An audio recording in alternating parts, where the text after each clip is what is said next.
दोस्तों, क्या आप जानते हैं कि आपकी जेब में मौजूद पाकिस्तानी रुपए हों या किसी दूसरे मुल्क की करेंसी, इसका फैसला अमेरिका में बैठे चंद लोग करते हैं। आखिर अमेरिका के एक कागज के टुकड़े में इतनी ताकत कहां से आई कि वो पूरी दुनिया की मुआशियत को कंट्रोल करता है।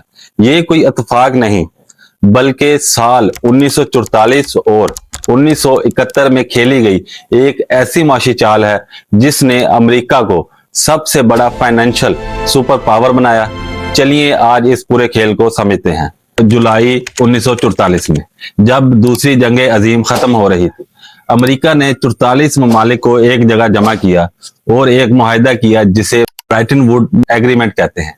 अमेरिका ने इन ममालिक के सरबराहान से कहा कि आप अपनी करेंसी को डॉलर से जोड़ लें और मैं गारंटी देता हूं कि जितने डॉलर मेरे पास होंगे, बैग पर उतना ही असली सोना पड़ा होगा।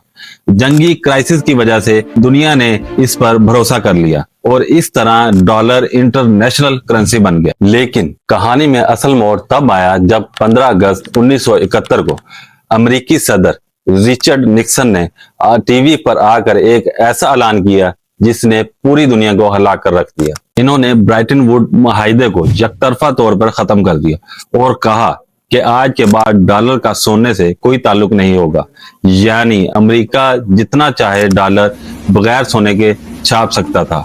और अब दुनिया धोखा खा चुकी थी, लेकिन इसकी इतनी ज्यादा आदी हो चुकी थी कि इसे छोड़ना नामुमकिन था, क्योंकि दुनिया का सारा तेल और तजारत डॉलर में की जाती थी।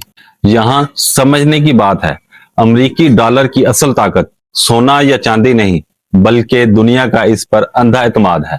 अब अमेरिका अपने कर्जे उतारने के लिए जब चाहे डॉलर छाप लेता है, जिसका नुकसान बाकी दुनिया को उठाना पड़ता है। ये वो तारीख का सच है जो आम तौर पर हमसे छुपाया जाता है। अगर आपको ये वीडियो अच्छी लगी हो तो इसे लाइक और कमेंट लाजमी करें।